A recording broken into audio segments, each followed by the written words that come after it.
when it came down to me coming down here and filling this gap of chicken cutlets and red sauce, things of that nature, meatballs, I found it important, especially coming from fine dining, that we're not cutting corners. We're going to import the proper ingredients and the techniques that I've learned in fine dining. I'm going to apply it to these products here. What were some of the pain points that you had to work through at that point? I opened up with way too expansive of a menu, and that's why our menu is rather conservative now. What are maybe like 2 or 3 things that you've seen inside of people that is required to be successful? Comparison being the thief of joy.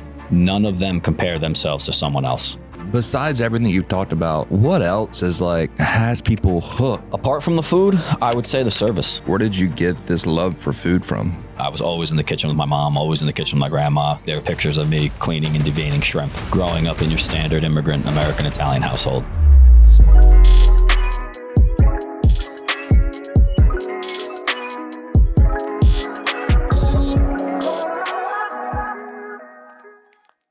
What's up, everybody? Welcome to another episode of the Elliott Caldwell Podcast on Successful DNA. Today, a treat. We have my friend Vinny Andriotti here with us today, the cult-like shop in Tampa that's absolutely crushed it. Vinny, welcome to the pod. Thanks for having me. Let's go through that. You turned a New York flavor into a Florida phenomenon. What's the secret sauce? That's a good way to put it.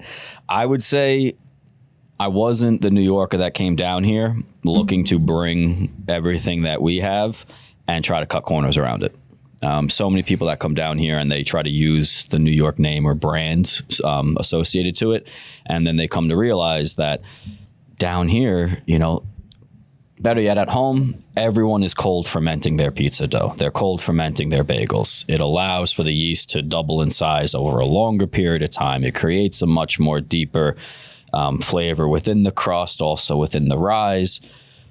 But if they see that no one else is doing it down here, they're not going to do it. So that's when you'll see something plastered on their wall. New York water.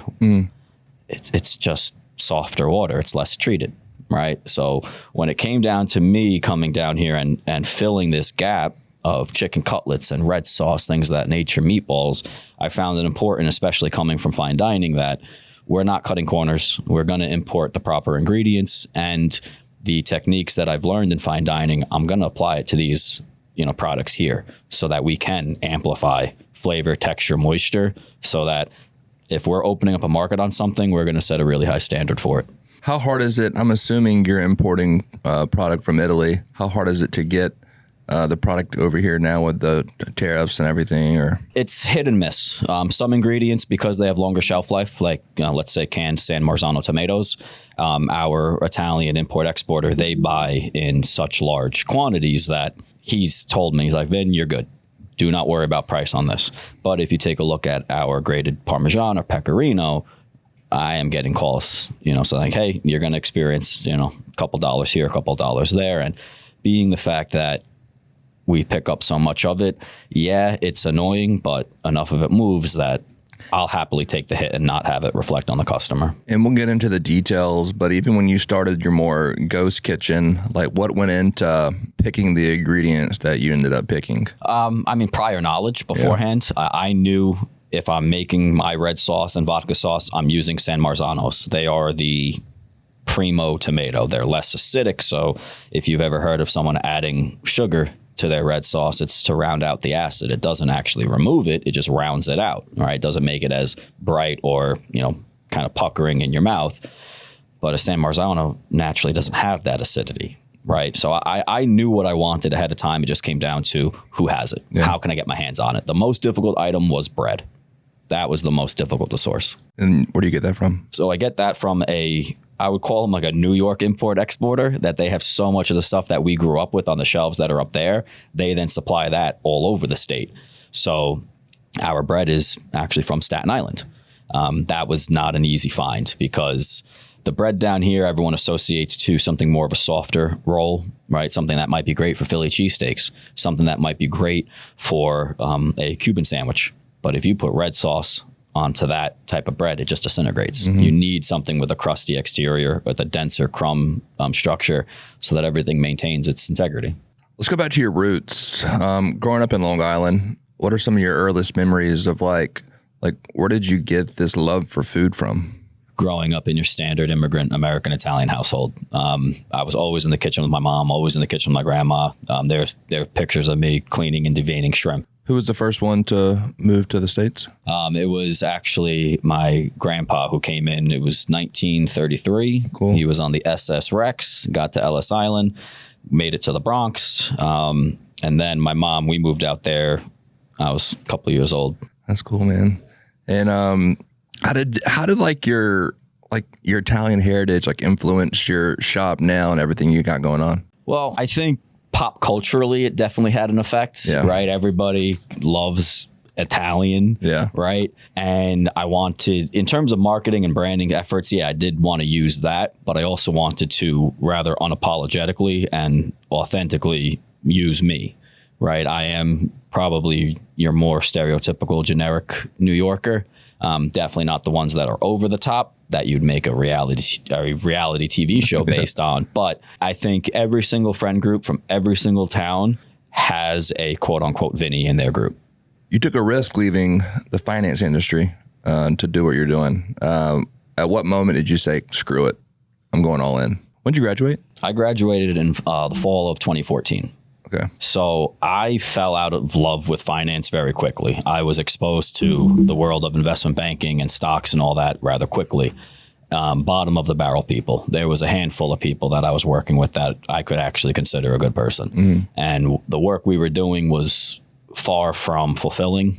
And I took the time when I was living in Fort Lauderdale, Miami, working in investments there. I actually took an online culinary academy, right? Because I always loved cooking. I was wrestling at a rather high caliber where that sport turns into sports nutrition. So between my upbringing in food, my wrestling, and just being bored over on the other side of the state, I ventured more into cooking. But I would say I went full steam into cooking right after COVID.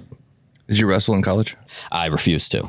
Because high school, it's 7% body fat. It's for 3 months. College, it's the entire year. And I deeply regret it now because of how much it did for me mentally and keeping me grounded and the hard work efforts, because there's nothing else like martial arts that will show you live you get at what you put in, right? And I think it's something I think everybody would benefit from if they put themselves in that type of realm or arena. But COVID times pushed me more and more into food. Some of the videos that are out there, like cutting weight and whatnot, that are absolutely insane. It is. The lengths that we had to go at such a young age, the thermal suits and everything. Like I've dropped 14 pounds in 2 days before. It's something I didn't want to revisit at that time, but it's something that now I miss greatly. And then what year did you start the ghost kitchen type? The idea was founded 2022 in the fall. And then in 2023 in March, we opened. And so from 14, 15 to 22, you were in finance. Yes. Finance by day, chef work by night. I operated a private dining service on the weekends. When did you start that? That was in 2016. Okay. So very, very quickly, I moved back here. And that was the Saturday, Sunday kind of carry out only. Right. Okay. Oh no, that was the ghost kitchen. I was doing private dining work, just strictly like fine dining Fridays, Saturdays, and Sundays. Gotcha. Just putting on shows at people's homes. Gotcha. That was a lot of fun, but COVID eviscerated that. Yeah. But finance guy by day, chef at night for quite some time. What's that business like? We went down for a staycation down at Treasure Island because I have a 3-year-old and a 5-year-old, so I can't really take them too far away, or that'd be a nightmare for me and my wife. We had a great chef experience a couple nights down there. Is that a big business down here in Tampa? It is, because of exactly that. Yeah. The amount of people doing staycations or vacations, they want to now bring someone in. Mm-hmm. So that was what opened me up to food service. Mm-hmm. And starting in that and then going into kitchens, I wouldn't suggest anyone to do. Yeah. Because it all comes down to the person that you are. And I don't want to do anything that's just average. Yeah. So from the food quality, from the, multi-course tasting menus I was putting on show, it wasn't cheap for the people to bring me in, which translates to a rather lucrative career on the side. So going from that to now in the kitchens, at minimum wage, working like an absolute dog on your feet for 12 plus hours, the paychecks don't really add up. Yeah. So that was a bit of a culture shock I had to experience. What was the idea behind the ghost kitchen? Obviously, COVID kind of sped that up, probably. Yeah. So, well, because of COVID, that brought to life the idea of a ghost kitchen. You know, the whole the hole in the wall concept, or the idea of that was from the bubonic plague back in the day, when in Italy, hole in the wall, they're just passing out a glass of wine through a hole in the wall, so there's no contact. Yeah. So the ghost kitchen was just a resemblance of, by any means, get this thing opened and prove the concept. Because we wanted to go into a storefront. Originally, we lost out on one location, and then we were looking for many other locations that could have been an asset sale where, all right, now you're putting up a pretty penny just to get into the door. Mm-hmm. Now you got to take on the lease. Now you got to do the build out. We didn't even prove the concept yet. So that's where the ghost kitchen idea came from. That's when I just drove all around Tampa finding whether it's commissary kitchens, ghost kitchen places like Pro Kitchen Hub on just south of Gandy. But then I walked into a large catering kitchen in Seminole Heights and found who operates out of there, got the landlord's number, called him about 40 times that day until he answered, met him there the next morning. And we had about like 400 square feet of a cook line or assembly line to get onto. We were able to use the hot line where they had grills, they had fryers, they had ovens, everything of that nature there. And yeah, it was just prove this concept, you know, see if this market really does want something, and something with Tampa that Pinellas County does not, I guess, suffer nearly as much from is that corporate taste. Mm-hmm. There's so many more local sole proprietor shops in Pinellas County than in Tampa, right? In Tampa, we just get, all right, here's what some algorithm thinks that you guys want. Yeah. And it's going to be the 10th bowl concept of another cuisine now. Yeah. Poke, you name it. Yeah. So we wanted to give something uniquely just us. That's incredible. I mean, outside looking in, it absolutely took off. And I mean, every time I went, it was just like absolutely, and I probably went only 3 or 4 times, but it was absolutely insane. Is that the case? Now, not as much because the initial hype is over, as well as UT, given our proximity to it, kids have left for the summer. So it's given us a nice little bit of breathing room, but now it's opening up the doors for us to unleash a couple other initiatives, whether it's Uber Eats, catering, that will, because of the amount of inquiries that we've had amongst those 2 channels alone, that is going to bring us back up to those initial levels. And then we'll be able to dial in those processes. And then when the kids come back, now we're up plus.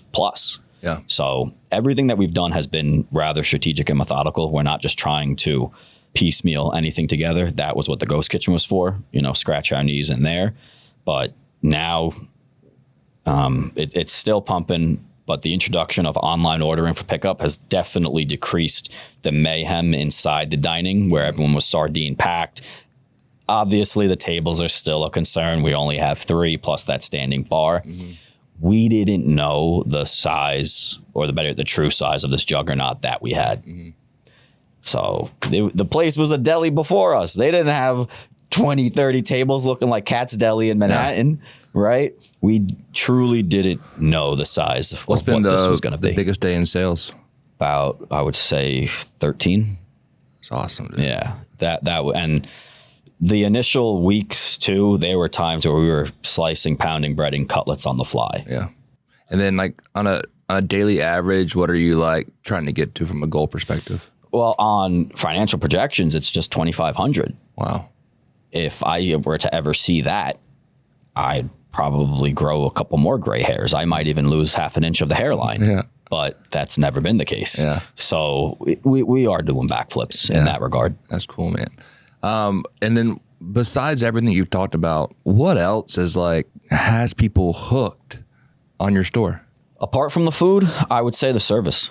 You know, so I preach in the front unrelenting hospitality, right? You sort of like 11 Madison Park, one of the owners that wrote Unreasonable Hospitality, right? Don't tell us how much we can give to you, right? And give someone an experience that they just truly were not expecting, which was why, especially in the beginning, we were giving out those fried raviolis for people that were in line. Where down here have you ever seen a line being out the door for hours consecutively, and you see someone on the staff handing out fried raviolis? You're not, right? Even when we weren't opened yet, people were just walking right on in. There I am testing a bunch of stuff. And instead of saying, hey, we're not open, get out, try this. Try this too. Try this. Hey, I got some of this. Hey, I got some Italian sodas. Try this blood orange here, right? Try this lemonade soda. Try this coffee soda from Manhattan, right? So many things that people were then able to meet us at a more genuine level. So consistency on that front, that people are coming in and they're actually valued. And our faces, when we get to provide that to people, it's genuine. Every single person on staff feels that about cooking. It's not just about making food one time only. It's also about the guest experience, that they're also getting the best version of us. Going back to the ghost kitchen, like what were some of the pain points that you had to work through at that point? I opened up with way too expansive of a menu. And that's why our menu is rather conservative now. So when people come in and they say, yo, you need to add a steak and cheese. You need to add 4 more options on the cold sandwich. We need more cutlets, this, that, the other. Go right ahead and open and get your face blown off like I did. I had multiple pork sandwiches, like the Philly roast pork. I had Chicago beef sandwiches. I had all the cutlet sandwiches. I had so many items that I now needed to prep, and they were for one-offs. Yeah. Just for that one sandwich application. Ingredients that were just one-offs for that one prep task item. You're going to lose your mind, right?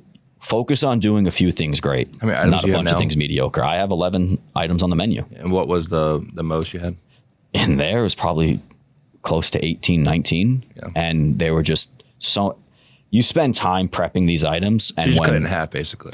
Chainsaw method. What do we sell the most? Right. And what doesn't move. Yeah. And that's where I would probably ruffle some feathers in fine dining or any chef. But unapologetically, I'm a businessman first, then a chef. Right. This is not a hobby. This is something I want to do every single day. And then moving from the ghost kitchen to the storefront, what were some of the biggest challenges you had? Construction, permitting. The most difficult part was every single thing that didn't allow us to have the ball in our court.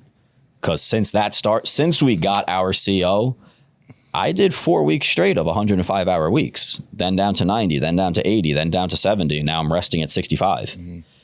The moment the ball went into our court, then it's like, okay, great. How far can you guys take this? Watch this. Yeah. But the most difficult was everything surrounding. What did you have to do from a construction standpoint? A lot more than we anticipated. The building was a deli before we stepped in. It had hood, it had a ventilation system, it had electric, it had plumbing. All of it. Had to redo all of it. That was the city true. Said you had to? From a code perspective or what? Apparently, compliance codes change like underwear in the Florida summer twice a day. It's insane. You pass off, you're talking to one person in permitting, and they say, all right, you get it like this, I'll sign off on it on a Friday. Guess what? Friday hits, it's sitting in their inbox. They're on vacation. Someone else looks at it. It's not good for that one person. What's the matter to you? What does it matter? It's within compliance code. We did exactly what you asked. Well, I want it this way. But if we do it that way, you're now opening this can of worms to now do almost $100K worth of work elsewhere that isn't even close to the scope of the work.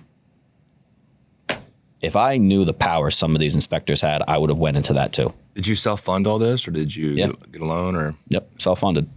So amongst me and the partners, we had to pony up. Yeah. Are you happy with where your storefront is? Extremely. Oh, extremely. Yeah. We wanted something close proximity to the University of Tampa, given our roots there, given the fact that Jake, one of my partners, and myself, we are rather prominent within the alumni chapter. Just on Tuesday, one of the hospitality classes that they put on a May class were actually in the shop. And I was explaining our story to them, gave them a sampling, everything. So we wanted to, put our flag down where we had our roots originally. What atmosphere, experience did you like when you were building out the storefront? Did you want to try and create? A combination of something that growing up in the delis that, makes you connect and feel like at home, but also this is where my partner Russell comes into play because he was part of the opening team at Fresh Kitchen. I wanted a system dialed into that level of efficiency. Like if you've ever gone to Fresh Kitchen and you see those signs where you're standing at different area or different spots on the line and it says, hey, if you're standing right here, you're eating in 15 minutes. What that might say to anyone else is, okay, great, I'm eating in 15 minutes. What that says someone to me that's been in food service is you're that dialed in on all of your processes that if you're standing right here and there's X amount of people ahead of you, you're still eating in that time frame. That's pretty efficient. So that's where he's able to ensure, even if you see that the line is out the door, you're also eating in 10 to 15 minutes. So that's we want people to know that you come in there, we're fun, we're engaging, but we're also working hard. And what kind of KPIs do you have in place of like how, like, I don't want people standing in line for longer than this or whatnot? So that's within, I would say, our POS system with our tickets. So we did, they'll first flash yellow, then orange, then red. We dialed those to the lowest levels, within reason, right? If there is no sandwiches that are due up at that current moment, like between 2:30 and 4:30, place is a ghost town. So I want you to be able to come in and you are eating in less than 5 minutes, right? But even in the craziest times, yes, sometimes you can wait 15 minutes, but that person was waiting outside. Yeah. What's the what sandwich takes the longest to make? I would say probably one of our cold sandwiches on our scachadas, because, like, let's say I would probably say it's our prosciutto sandwich because of the amount of components, but also because we do slice all of our meats daily and we'll get them onto parchment. We'll have them folded. You are now taking each of those individual slices and folding them. So that sometimes when you've got 7 of those due up, you are looking at that at the screen like, oh my God, I got to, individually tear off this prosciutto, make sure it's all still one nice even slice, fold it down so that there's some aeration in it. That could sometimes trip you up. At this point in the business, what's your day-to-day look like? I get in, I make sure prep team is established, that they know their exact tasks. I will then take all invoices, get those logged in, update our item library, make sure that, so we do have a software that helps us with our food costs. So as new invoices come in, it's already updating our new cost per that item. But then I still jump in on prep. I just love to get in on it. So I will jump in on prep. And then at times you'll see me on the line as well as, a fly guy, right? All right, we need to get another tray of meatballs working in the oven. All right, let me help set up. If there's 3 rows of tickets that are due up, you're working on those first 2. I'm going to start setting up your next row of tickets so that now you've got cutlet, garlic butter, bread all opened. I'll start saucing. And then once one batch is in the oven toasting and melting, now the guy on cutlets can step in, put the cheese on, put some Parmesan, get that into the oven toasting. How many employees do you have right now? About 25. All full-time? Not all full-time, front of house, maybe they just do it as a part-time gig. But yeah, some of my back of house staff, absolute warriors. Some of them, it's their full-time gig. Some of them, it's their part-time but full-time gig. Yeah. Some of them are working 70 hours a week as well. And that's also one of the things that I wanted to break that mold of in food service, which is why we do tip sharing amongst the entire staff. I know for absolute certain, unless you've spent 5 years at one of these corporate kitchens, I have, without question, some of the highest paid line cook and prep cooks in Tampa that can support their life on one check. That's cool. You can yell at me if I pronounce this wrong, but can you share the story behind the Tony Picante sandwich? That actually, you said it perfectly. Am I Italian? The story behind the Tony Picante, actually, 2 of my partners, Russ and AJ, they are from Utica in New York.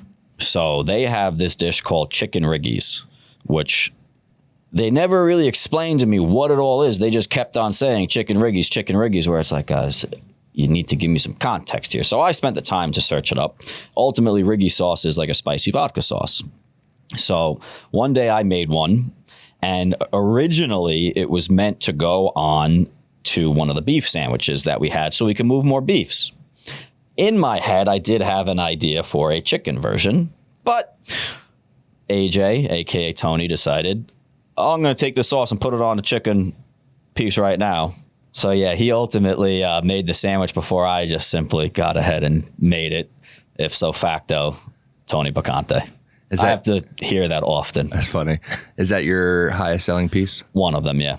What's the highest selling? Right. Well, it's a little unfair. It is the chicken parm hero, but because you can get choice of 3 sauces, and our POS system doesn't divide it amongst where it's like, oh, Parmesan red sauce, gotcha. Parmesan vodka, Parmesan spicy vodka. It just says Parmesan. But it is between, it would be between the chicken Caesar wrap, the Parmesan, or the Tony Picante. The day that you did, the 13,000, are these big days where you're doing 10,000 plus? Like, how do you ensure consistency and like quality across? I mean, it's go. So ladles, right? They're all 4 ounces, right? So fill up that ladle, level it off. That's how much sauce goes onto every single sandwich. Cutlets, though, that is an imperfect science. The anatomy of a chicken breast is not perfect. Sometimes you get ones that are very rounded. Sometimes you get ones that already come a little flat. So we do try our best on that. And sometimes that is something that we do have to eat on a review. Oh, this one was too thin. Oh, this one didn't. So I do tell my staff, hey, you have to use judgment here. If you see that it's not reaching to the edge of the bread, now you grab a smaller cutlet, give them the 2, right? But also portion control scales, right? When we're doing our wraps, there were times it got dicey where they're using a large bowl and they're putting 10 Caesar wrap servings into that. And some person gets shorted, right? A lot of lettuce, not a lot of chicken. I then ripped the cord out of the wall recently because especially as that one gained a lot of popularity with more data, with more reviews on it, now you're getting inconsistencies. So now I said, all right, everyone, I'm so sorry, but it's going to take you maybe 20 seconds extra per, but you're using a portion control scale. Oh, Vin, this is going to take too much. Guys. I've worked in fine dining. I've worked in places that have 400 covers in a night, and we bang that out in 4 hours. We use portion control scales on every single dish. I'm so sorry that if you don't like it, but you have to do it. It's my name that gets dragged through the mud outside. And because of our new distinctions and accolades, there's no such thing as a 2 or a 3-star review, even 4 stars, where it's like they wanted the experience to be better. It's either 5 stars that we met their expectations, or it's 1 star and I'm crucified on the wall. I'd rather have, it's similar to us, like our Airbnb reviews. I'd rather have no review than a 4-star review. Right. Yeah. Because it means we didn't hit the notes. Yeah. It means we didn't meet their expectations. Yeah. And I don't take them personally because sometimes you do read one of these low-level reviews. One guy recently, I got the veal parm. I don't have veal. And then the guy complains that he took his sandwich to go and he got home and the bread was now soft because of the insulated wrapper. But he also wanted more sauce on it. And he complained that the sandwich was too neat. Huh. So you want more sauce. More sauce means a messier sandwich means softer bread. Where are we, buddy? What do you want out of us? Do you get any of the best restaurant ever? Can't wait to come back. 4 stars? Actually, yesterday someone said that we hit all the notes. It was everything, right? And then they said, I just wish they had better bread. Yeah. Oh, we get those sometimes, right? Airbnb reviews like, best house ever, the best vacation. We can't wait to come back. 4 stars. It's like, right. What? Because then because ultimately some people do also believe in there's no such thing as perfection. Yeah. Right. And I agree with that. Yeah. I could empathize with that. Yeah. Right. Where we get hit sometimes is like people think like 5-star hotel, which is like, that's not what this is. A 5-star hotel is, a JW Marriott or whatever, right. Like something I didn't grow up going to. So, and they see it as like, that's not what it is. It's more of a review based, not a 5-star or 4-star hotel. Right. I got made fun of. So we were talking before, we hire a lot from Tampa. So, and you can't get into Tampa unless you're from New Jersey or New York, is my opinion. And so they all were talking about chicken cutlet. And I'm like, I'm from South Carolina. I'm from the Southern Fried Chicken Belt of the South. I was like, what is chicken cutlet? And then they make fun of me. She actually, so y'all can't see, but behind the camera is Vic. She made chicken cutlet for me. I eat it today. This will be my first time eating chicken cutlet. I'll report back. No, it doesn't matter. It was one day old. A cold chicken cutlet with some lemon on top. That is what I eat almost religiously. That's like my protein bar. All right. That's your protein bar? That's funny. What's next, man? What are you most looking forward to these next coming months with the, it's only been a few months now with the storefront. Well, admittedly, that's because of the crazy trajectory that we're on. Mm-hmm. I'm still just focused on day by day. It's not about how hot you come out. It's about who stays the longest. And we're not trying to, pigeonhole ourselves in a way where now we're too over leveraged financially because we tried to now expand way too quickly. So we do have to ground ourselves in reality and say, it's only been a few months. Let's stop thinking that we're 4 years, operating. We have every single system dialed in, perfected, and now it's time that we start expanding. So what's next is continuing a little bit more of the same for a little bit longer so that we can ensure sustainable growth. What's your favorite dish? On my menu? Mm-hmm. I would say the meatballs. I eat those probably multiple times a week. The ones over here at that shop I was telling you about, they have good meatballs. Right on. I'll have to try them out. Yeah. Y'all done well on social media. How have you gone about that, building a strong media presence? Well, that came down to also from the Ghost Kitchen, the minimal investment that required out of us. We rolled those savings into marketing and technology, which ultimately gave a lot of trust for people to come try us out. Our marketing company, Modern Media, they really did highlight what we do and what we did very well, so that when people then started, seeing our posts, seeing, our finished products, it enticed them enough to say, you know what, I'm going to go order this food online, show up to this kitchen in Seminole Heights that you opened the door there. It looked like the first scene in Saw. You didn't know. You're like, I'm just here for sandwiches. I'm not here to play a game. Yeah. Right. But it worked. Yeah. Like it worked. So marketing definitely, it casts such a wide net to gain interest from people. But then it's up to us to ensure that we meet or exceed the marketing efforts, so that it's not just an interesting concept. It's not just interesting food. It's something that's worth going back to. Do you want this to be like multi-locations around Tampa or Florida or the U.S. or? That's tough to, I guess, nail down at the current, because of with the Michelin recognition and distinction that we earned. I certainly don't want this now to get franchised and diluted to the point where quality is out the door. Yeah. Would I be happy with a few of these peppered across the Tampa Bay area? Absolutely. But I'm not a one-trick pony.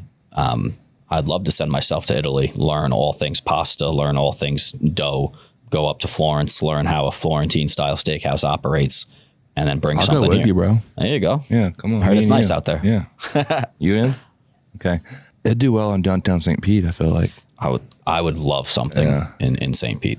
We're moving, so on or before July 1st, we'll still have this office, but our main office is going to be the whole fourth floor of the station house down there. Okay.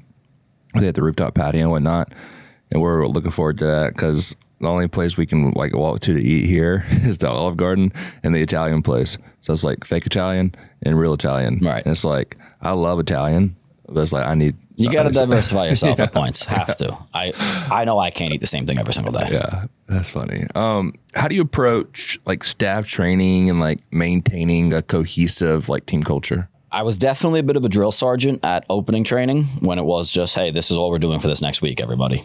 I don't have a lot of time. Construction took all that time. Now it's about getting you guys prepped and ready for open in a week. So let's put our heads down and go. But I did tell the staff two things. There's Ramsey and there was Bourdain. I'm not Ramsey. I'm not screaming at you. I'm not berating you. I'm not belittling you. That's not the way to get the best out of anybody. And Anthony Bourdain said that if any one of my staff ever went home feeling like I was some sort of jerk, I failed them fundamentally. So I am here to ensure we're going to get you where you need to be as quickly as we need to. Just listen to me during this time. Let's get you guys dialed in. So the first few days, it was all our prep tasks, right? Making these recipes so that it can now fill the lineup. And all my recipes, it's all dialed down to the gram. So something I let them all know, hey, when you get really good with these recipes, you'll get really good at using a scale, making that go by even faster. Don't be the hero. Don't start eyeballing stuff. As long as you are using the scale and you are weighing everything out properly, you are going to replicate me to a T. So that's definitely been the one thing in terms of consistent efforts with everything that gets prepped. Even if it's your first day and you're now prepping, let's say, pesto, you're going to make it exactly as I do. Because especially everything on the instructions, there's stars, little pro tips here, pro tips there, everything. It's not just, hey, get these ingredients here, figure it out. You made pesto before, right? It's follow step by step by step by step, whether it's the Caesar dressing, whether it's the red sauce. Every single thing is in such detail that you're able to replicate me. With the podcast title being like just talking about successful DNA, like, you know, these past 5-6 years have been absolutely insane for you. But even before that, you were successful in the finance industry. Whether it's you or your business partners, or even just friends and people you've been around that have been successful, I mean, what are maybe like 2 or 3 things that you've seen inside of people that is required to be successful? Indomitable will. Every single person that I've met that's out there getting theirs, they're not a victim, right? They are finding means and ways in every single scenario to get what they need to accomplished, right? They understand, ambition without action is anxiety. So, all right, let's get the work done then. Let's not feel anxious about tomorrow, because what we do today will make tomorrow better. That would be the one thing that I've noticed. And then the other is comparison being the thief of joy. None of them compare themselves to someone else. They are firmly wrapped up in their own head, their own mind, not in a bad way, but in a way that they know the work that they have to do. And they're not looking at someone else's, chapter 10 when they're at chapter 1. They're completely different books. So as long as they focus on themselves, they're going to be able to, hit the heights that they so desire. I love what you just said about kind of the victim mentality and like not having that. I think that's because it's huge, because every single person in the country could no one's lived a perfect life. We could all play victim mentality if we wanted to, but it's like, obviously that's not going to get you anywhere, but people still do it. And I don't get it. Because it's easy. Yeah. It's easy to do that in that current moment, but then it actually builds something greater later, where you're like, now you got a whole, pile of trash to have to then deal with, when it could have just been picking up one tissue. And I think one of the big things there too is like, especially for me and you leading large teams, is like, people don't want to be around victim mentality people. Right. It's miserable. Yeah. They are miserable human beings. 100%. And, if you're positive and, it becomes kind of like everybody around you starts feeling that way. Aura is infectious. Yeah. Right. So it could be positive, it could be negative. So, but you can't always have a good day, but you can go through a bad day with a positive attitude. And, a luxury I don't have that a lot of other members on the staff do. If you're having a really bad day, okay, just make it this day right here. I'm off the next 2 days. I have had 3 off days since December. Yeah. Right. The first one being the Michelin award ceremony, the next one being Easter, and then the last one being Sunday. How cool was the Michelin experience? It was the greatest evening ever. Yeah. It was. So my excitement is like a parabola. Right. Talk about how that even came about, from the start of it, getting a call from him, I'm guessing, to even the award ceremony. It's actually rather hilarious. It was Wednesday, March 5th. I just hear Russell screaming, Vincent. I walked up. I was like, what's going on, dude? And he shows me his phone. And I'm now reading the message, dear restaurateur, your establishment is in consideration to be featured in our 2025 Michelin guide. If you can please submit these photos, to follow this link, and we'll get back to you. First thing I did was clicked on to the actual email, the at whoever. Make sure it's right. Is it real? Yeah. I was like, is someone messing with me here? Yeah. And there it was, at michelinguides.us. I was, oh my God. At that point, I called every single person that I know with a camera. Whoever gets here first, you're taking these photos. That is it. So we get the photos done. And I told him, I was like, by the way, turnover has to be tomorrow, because we got to submit these by the 7th, which is Friday. Sorry. Now it's the following day. Our previous content manager, who actually now works here, Alicia, she sends us a screenshot. It wasn't an email. It wasn't a phone call. It was a DM on Instagram from Michelin Guides. Now the verbiage was changed. It was the same introduction, dear restaurateur, your establishment, will be featured. We didn't even submit the photos yet. And at that time, I was still firmly in prep tasks. I am covered in chicken. I have one glove off. I'm looking at my phone, and now I'm reading that. That was one of those moments where every single thing, every single where just stopped. That's cool. And you're just looking at it, and you can't believe it, because we weren't even open in 2 months. Yeah. Right? I ran out into the dining room. The best person on the planet for it to be there, other than my own mother, was actually the most profound professor at the University of Tampa, that left me with such a lasting impact. She was there. So I was able to run out, show her that, and that was probably the longest, warmest embrace that I had with someone. You ever meet a professor that you just want to succeed and show them, hey, I listened, right? Yeah. So it meant a lot to be able to share that moment with her. One of my other partners was in the dining room as well. Another partner's wife, she was starting her shift. She came in, she's already teary-eyed crying. I then ran out into the back lot, and then it was a whole bunch of just jumping, screaming, slapping hands, everything, because that's everything. Yeah. Right. I was even quoted maybe a week prior to saying, all right, everybody, great open so far, but we got to head down and go because Best of the Bay is going to start, towards the summer. That's where my head was at. Yeah. Best of the Bay. And then Michelin hits. I make sandwiches, right? I don't cook for guides. I cook for people, right? All those things boiled down into that one moment was just insane.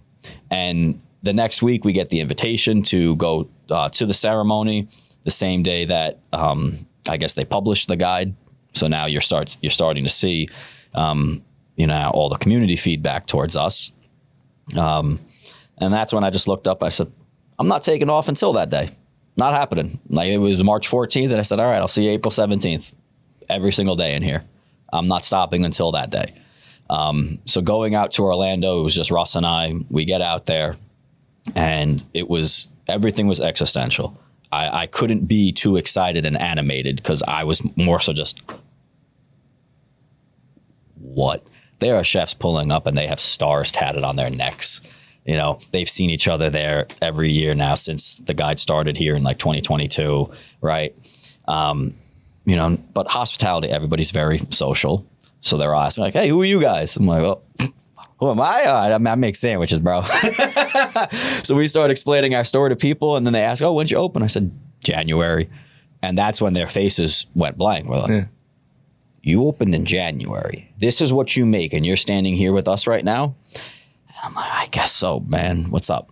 And he says, I've had places open for years where they're still not even included on the guide, or I just got onto the guide this year for it. They're like, that's incredible, man. This, that, the other. Like, you keep your head down. You focus for the next year. You'll be back here every year, and maybe you get a Bib Gourmand, which is now a step above getting included on the guide. So there's Michelin recommendation, which is inclusion to the guide. Then there's the Bib Gourmand, which is the inspector's favorites for value, which you can't. One of the proponents to it is consistency. How do you really find consistency if they maybe only came a few times, right? So I was probably just capped at being included on the guide, but then above all of it is the stars.